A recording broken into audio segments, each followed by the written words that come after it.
साथियों, गांव सरकार की 139वीं कड़ी में मैं आज आपसे बातचीत करूँगा और जो गांव की लूट है उसकी ये 5वीं कड़ी है।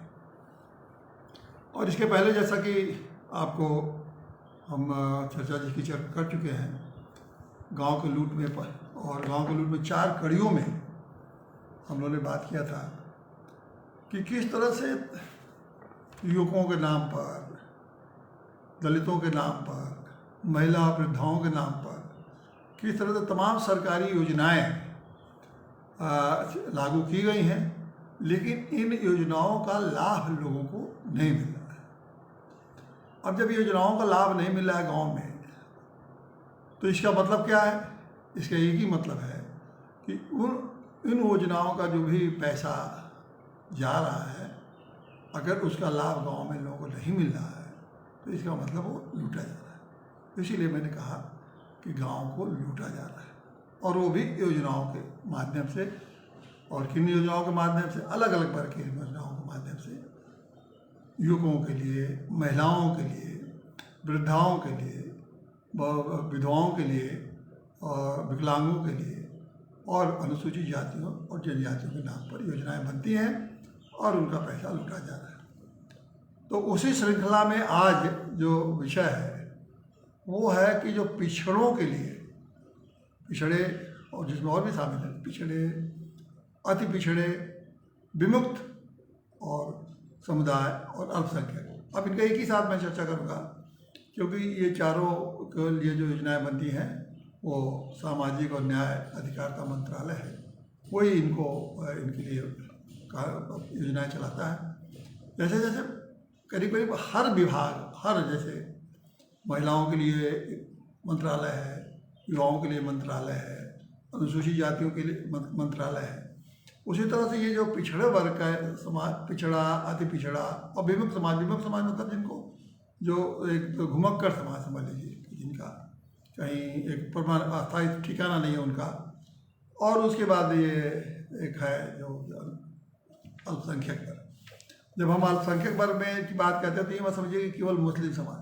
हमारे यहाँ एक अवधारणा ये बन गई है कि माइनॉरिटी का मतलब मुस्लिम, जबकि माइनॉरिटी का मतलब भारत में जो संवैधानिक मान्यता है उसमें माइनॉरिटी का मतलब मुस्लिम नहीं है। उसमें मुस्लिम है, बौद्ध है, जैन है, सिख हैं, ये समुदाय भी माइनॉरिटी में ही मानी जाती है। और एक बात और भी आपकी जानकारी बता दें कि जो पिछड़े वर्ग हैं, भले वो मुस्लिम हैं, बहुत सारे मुस्लिम जातियाँ जो पिछड़े और अति पिछड़ी जातियों में शामिल हैं, वो धर्म के नाम पर नहीं, उनकी जो आर्थिक स्थिति है, क्योंकि मुस्लिम समाज भले कहे कि उनकी जाति व्यवस्था नहीं है उनके यहाँ, लेकिन जैसे हिंदुओं में जाति व्यवस्था है भारत में, उसी तरह से मुसलमानों में भी एक लंबी चौड़ी जाति व्यवस्था है। उसको भले मतलब धर्म वाले उसको मानते नहीं हैं, लेकिन भारत में है। जैसे भारत में है जैसे दर्जी है, तो दर्जी जाति है तो उसमें बहुत सारे मुस्लिम भी हैं। दर्जे पेशा अलग बात है, लेकिन अगर दर्जी जाति है तो उसमें मुस्लिम समुदाय के लोग उसमें आते हैं। अब जैसे ये बहुत सारे अंसारी जाति है। अंसारी जाति क्या है? ये पूरी अंसारी जाति आपको मुस्लिम है, सुन्नी मुस्लिम है, लेकिन पूरी अंसारी जाति पिछड़े वर्ग में शामिल है। उनको जैसे हिंदुओं को जो पिछड़े वर्ग हैं उनके साथ अंसारी जाति भी शामिल है, उनको उसके तहत उनको पिछड़े का आरक्षण मिलता है। तो ये स्थिति आप समझ लीजिए कि पिछड़े, अति पिछड़े और अनुसूचित, ये जो मैंने कहा कि विमुक्त समुदाय और अन्य अल्पसंख्यक समुदाय, थोड़ी देर माफ करिएगा। अब ये इनके लिए बहुत सारी योजनाएं हैं। जैसे मैंने कहा कि इसके अलावा अलग मंत्रालय है। अच्छा, भारत में तो अल्पसंख्यक मंत्रालय भी अलग से बना हुआ है, और इनके लिए, पिछड़ों के लिए अलग मंत्रालय बना है। पिछड़ों के लिए तो संविधान में आयोग भी बना है, जैसे अनुसूचित जाति का आयोग है, उसी तरह से पिछड़े जातियों के लिए एक अलग से आयोग बना है, और वो एक संवैधानिक व्यवस्था है। ये सब वो चीज़ें, मैं वो कल्याणकारी योजनाओं की बात करता हूँ। आरक्षण के तो अलग एक मामला है। आरक्षण का जो अनुसूचित जाति, जनजाति, पिछड़े, अति पिछड़े और के लिए जो आरक्षण की जो व्यवस्था है वो है। ये अलग बात है कि धर्म के नाम पर हमारे देश में अभी आरक्षण नहीं है। तो जहाँ जहाँ अगर कहीं हुआ भी तो उसको भी सुप्रीम कोर्ट ने उसकी मान्यता नहीं थी। तो ये तो आरक्षण की व्यवस्था, वो आरक्षण में का हम यहाँ चर्चा नहीं करेंगे। हम तो उन सामाजिक उन योजनाओं का जो जन कल्याणकारी योजनाएं हैं, जो इन वर्गों के उत्थान के लिए, इन वर्गों की शिक्षा के लिए, इन वर्गों के आर्थिक और सामाजिक उत्थान के लिए ये जो उनका बना है, उनकी बात हम चर्चा करते हैं, ताकि इनसे उनका जीवन स्तर आगे बढ़ेगा। और जब जीवन स्तर उनका आगे बढ़ेगा तो वो भी समाज के और देश के मुख्य धारा में अपनी भूमिका अच्छी तरह से निभा सकते हैं। इसके पीछे उद्देश्य क्या था। अब वो परिस्थिति क्यों है, वो पिछड़े, उसके पिछड़े में जो ये पिछड़े वर्ग है, इनके पिछड़ेपन की जाति नहीं है, इनका पिछड़ापन उनकी आर्थिक और शैक्षणिक कारणों के नाते है कि इनका वो पिछड़ गए हैं समाज में। तो आर्थिक और शैक्षणिक और भी परिस्थितियाँ हैं जिसके नाते वो पिछड़ गए हैं। लेकिन भारत में ऐसी बहुत सारी जातियाँ हैं जो उस स्तर पर आ गई हैं, उतने ही पिछड़ गई हैं। तो इसलिए बहुत सारे जात के नाम पर भी अति पिछड़ा या पिछड़ा मान लिया गया है। एक वो व्यवस्था है। लेकिन अति पिछड़े वर्ग की या पिछड़े वर्ग की जब हम बात करते हैं तो ये मानिए कि ये जो सामाजिक और शैक्षिक या अन्य कारणों से अगर वो पिछड़ गए हैं समाज में, तो उनको अन्य पिछड़ा वर्ग या अति पिछड़ा वर्ग के श्रेणियों में शामिल किया गया है। ये अलग बात है कि उनको जाति के आधार पर शामिल कर दिया गया। तो अब इनके लिए की जो योजनाएं हैं इसकी मैं चर्चा करूँगा। अन्य योजनाएं जो देश के में सबके लिए लगी हैं तो उसका लाभ तो इनको मिलता ही है। ऐसा नहीं है कि वो योजनाएं जो सबके लिए हैं उनका लाभ नहीं मिलेगा। जो सबके लिए योजनाएं हैं उसका लाभ सबको मिलेगा। लेकिन इन लोगों के लिए, जैसे अनुसूचित जातियों के लिए, महिलाओं के लिए, पिछड़ों के लिए कुछ खास योजनाएं बनी हैं।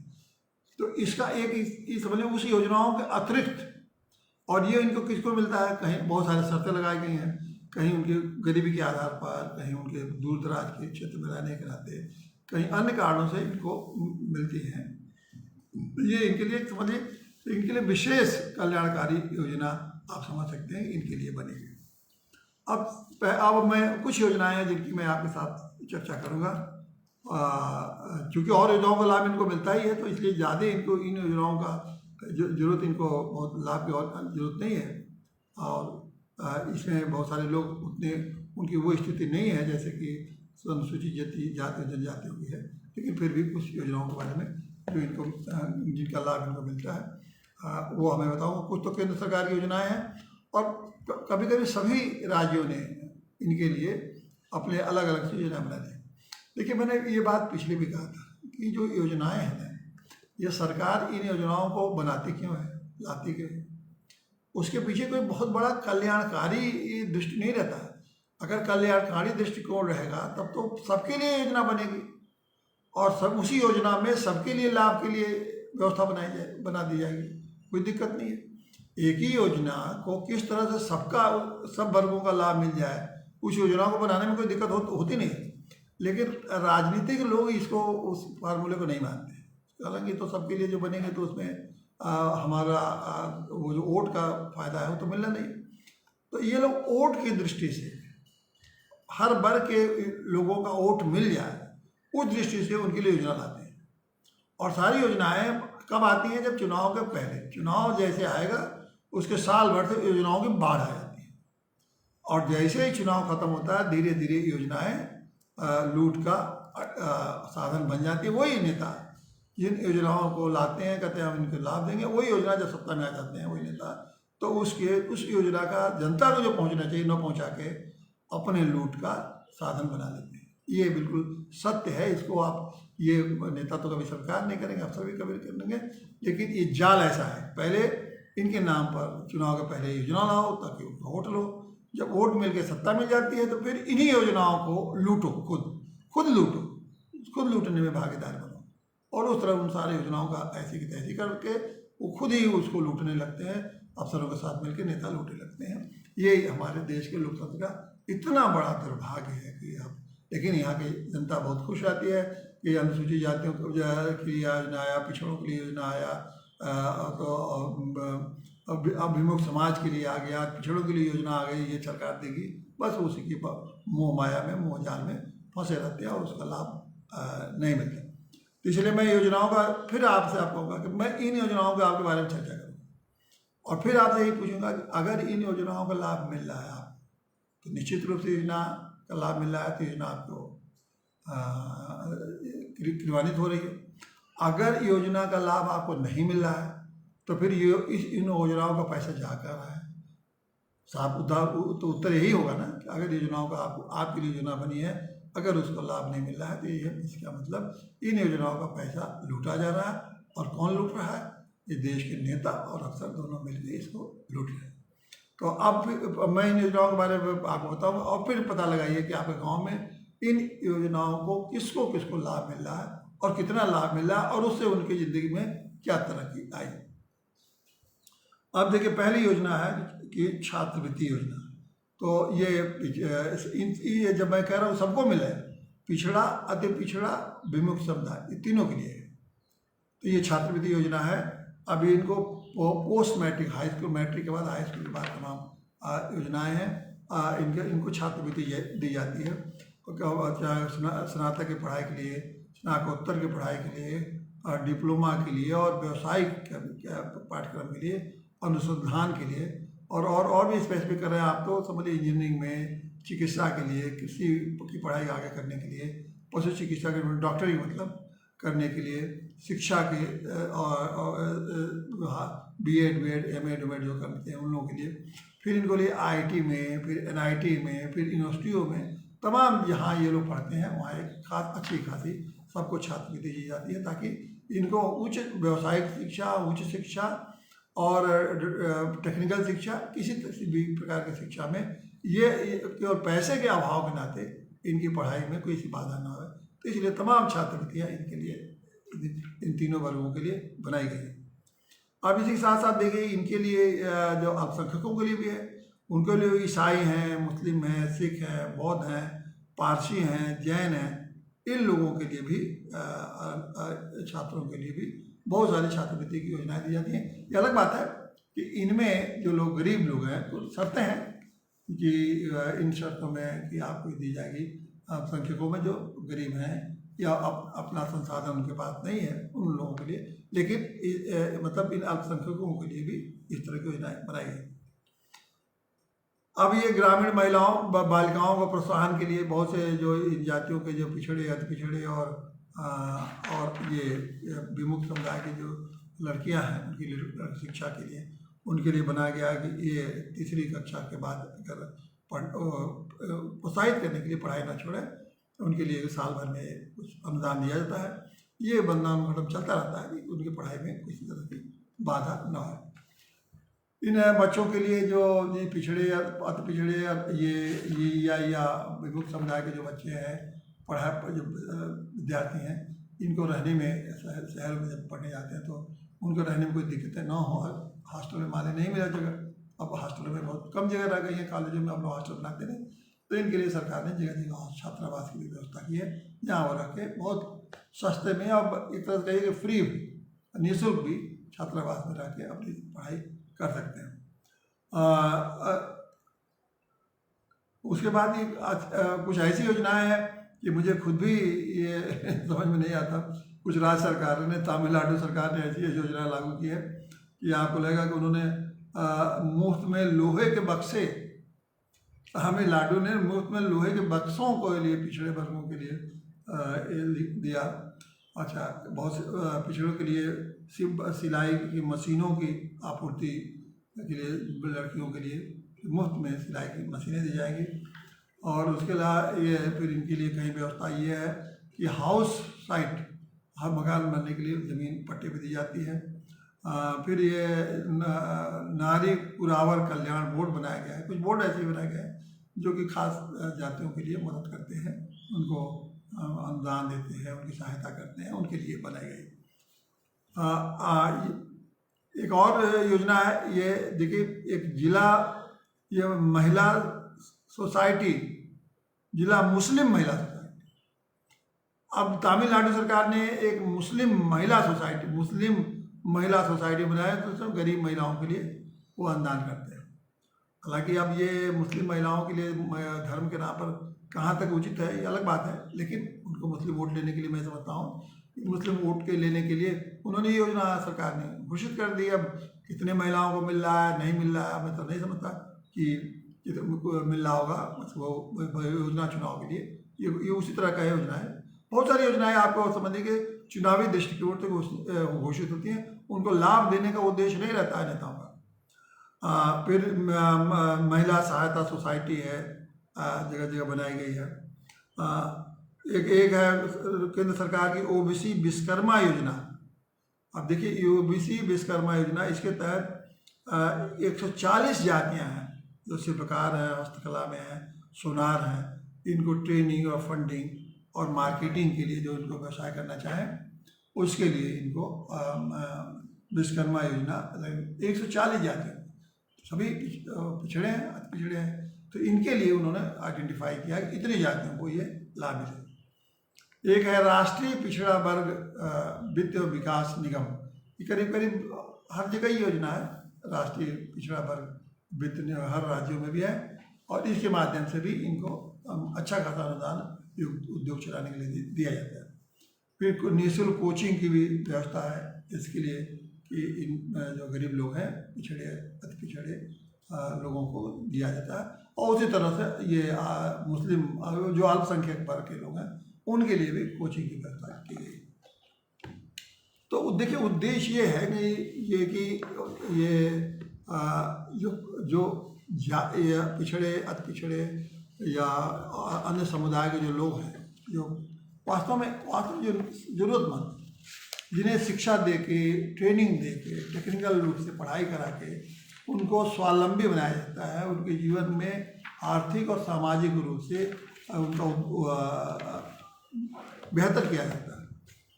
उनको रिहेबिलिटेशन, उनको विमुक्त समझा है, जैसे उनको एक जगह से रख के उनको पढ़ाया जा सकता है, उनके रहने की व्यवस्था की जा सकती है ताकि रह के पढ़ लिख के वो भी मुख्य धारा में आए। तो ये योजनाएं तो इस उद्देश्य के साथ बनी। लेकिन फिर वही सवाल मैं आपसे पूछता हूँ कि कितनी इन योजनाओं में गांव में आपने देखिए, आप जहाँ हैं वही देखिए कि किस योजना में आपको क्या लाभ है।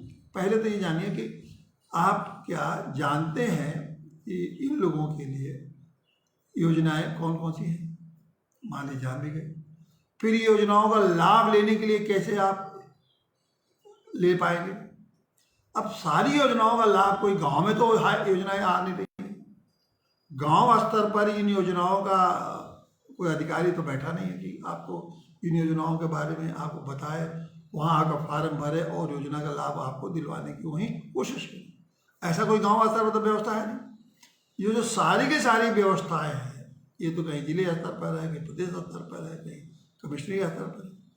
अब बताइए कि आप योजना बना रहे हैं गाँव के लोगों के लिए, क्योंकि पिछड़े अति पिछड़े तमाम जिन जातियों की आप बात कर रहे हैं इसमें अधिक, और ये जो जितनी जातियां हैं ये ज़्यादा से ज़्यादा तो गांव में ही रहते हैं ना। विमुक्त समुदाय कहाँ रहता है, वो तो शहर में तो रह नहीं रहा, शहर में रहेगा तो विमुक्त क्यों रहेगा, वो घूम रहा है गाँव गाँव गाँव घूम रहा है। ये सारे लोग रहते हैं गाँव में। गाँव में के स्तर पर कोई व्यवस्था है नहीं। आप कहेंगे ब्लॉक स्तर पर व्यवस्था है, ब्लॉक स्तर पर भी सारी व्यवस्था नहीं। बहुत सारे ब्लॉक पर 2 4 5 10 योजनाएं ब्लॉक स्तर पर होंगे, वो जिले में होंगे। जिले पर जाइए तो कोई अधिकारी नहीं होगा, अधिकारी होगा तो ये नहीं होगा तो ये कागज लाइए, ये बजट नहीं आया है, बजट आया है तो उसके चुनाव आपका वेरिफिकेशन होगा, वेरिफिकेशन में घूस दीजिए, अधिकारी कर्मचारी आएगा और लिखेगा कि आपको इतना पैसा दीजिए, तब लिखेगा इतना ठीक है, नहीं लिख देगा कि ये कमी है। तमाम बातें वो समझिए कि मतलब इन योजनाओं का लाभ लेना है। अगर आप मोटे मोटे समझिए, अगर 1 लाख रुपये का आपको मदद सरकार से लेना है तो कम से कम 30-40 हज़ार घूस आप जब तक नहीं देंगे इन अफसरों को और इनके नेताओं को, तब तक वो योजना का लाभ आपको नहीं मिलेगा। ये ध्रुव सत्य है, इसको मानिए। इसको 75 साल हम मनाने जा रहे हैं ना अमृत वर्ष का, अब यही समापन होगा इसी 15 अगस्त को। कै दिन बचा, 2 दिन बाद। 2 दिन बाद 75 वर्ष का अमृत महोत्सव मनाया जाएगा और ये अमृत महोत्सव बड़े गर्व के साथ हम सब देश मनाएगा, ठीक है, आज़ादी हुई थी।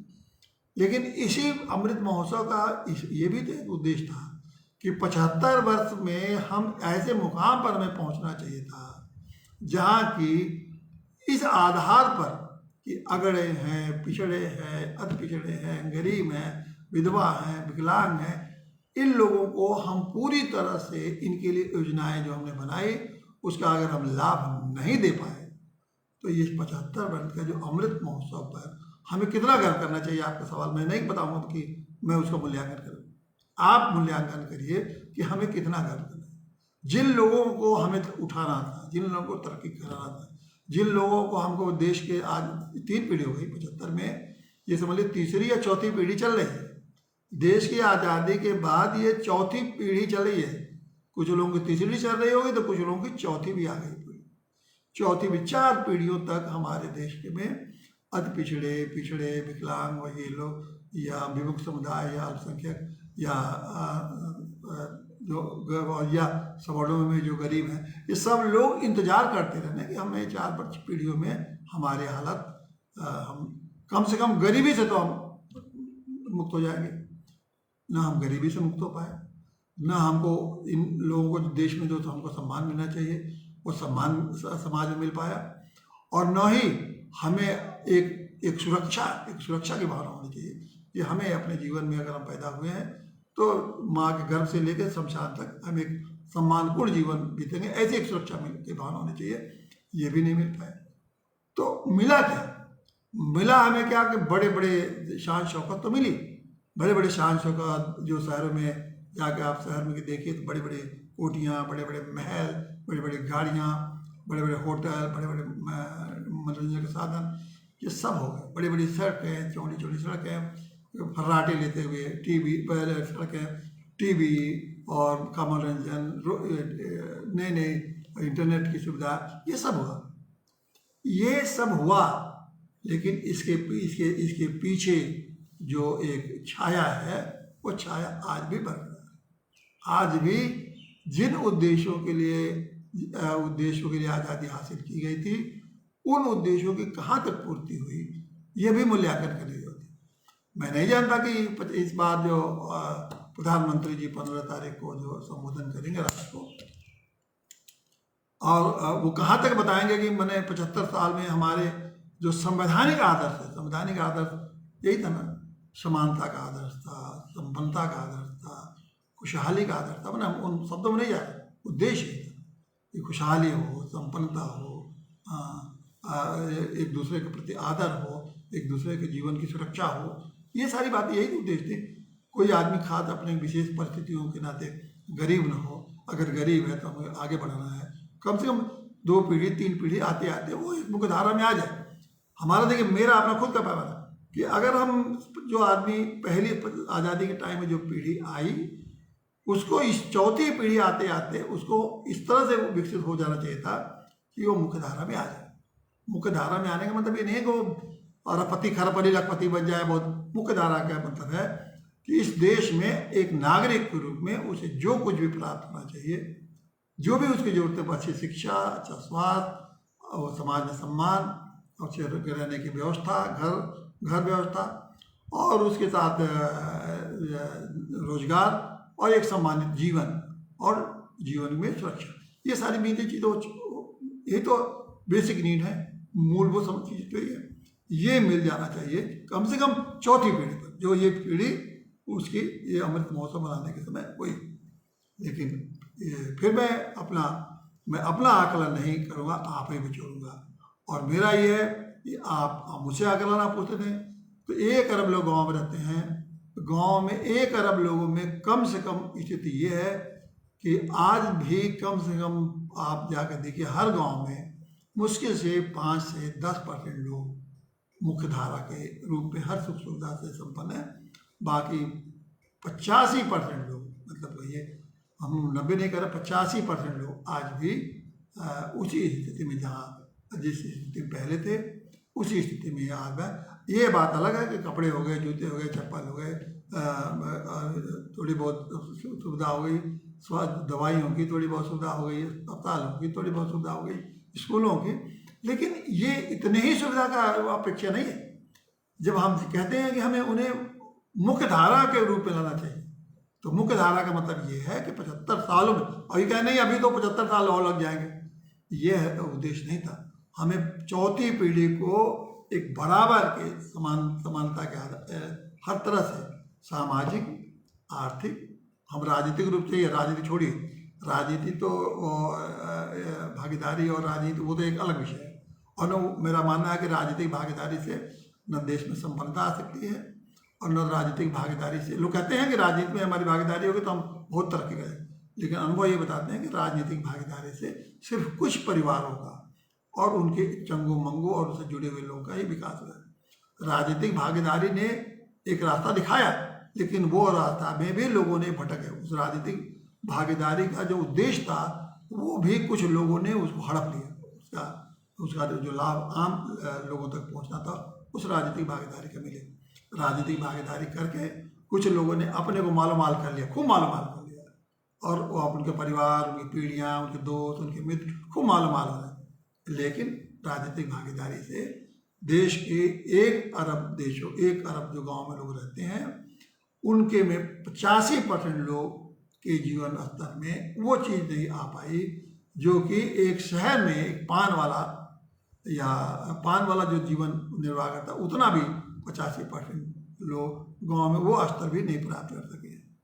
आप जाइए शहर में, एक पान वाला बैठा है, उसके पास भी अच्छा घर है, उसके पास अच्छी दुकान है, और उसके पास मोटर है, उसके पास कार है, उसके लड़के अच्छे स्कूल में पढ़ रहे हैं, उसकी तमाम ज़रूरतें पूरी हो रही। एक पान वाले की हैसियत भी गांव में 85% लोग हासिल नहीं कर पाए। तो जब ये उनकी आर्थिक स्थिति नहीं बनेगी तो फिर सामाजिक स्थिति उसी से जुड़ी हुई है, सामाजिक स्थिति भी वहीं रह जाएगी। जब सामाजिक स्थिति नहीं रह जाएगी तो फिर उनका सम्मान उनको कैसे मिलेगा? जब सम्मान नहीं मिलेगा तो उनका मनोबल टूटेगा। जब मनोबल टूटेगा तो उनके पास क्या बचेगा कि बस भगवान के ऊपर कि भगवान ही हमारे भाग्य में लिखे। ये स्थिति आज भी गाँव में बनी। इसीलिए मैं बार बार कहता हूँ, इन स्थितियों से मुक्ति के लिए सिर्फ एक ही फार्मूला बूटी है। बूटी में बताता हूँ, गांव की सरकार जब बनेगी, एक सरकार की सारी योजनाओं का लाभ, सारी योजनाएं जितनी भी बनी है, 200, 300, 400 योजना जितनी भी सरकार की योजना है, सारी योजनाओं का लाभ एक एक व्यक्ति को मिलेगा।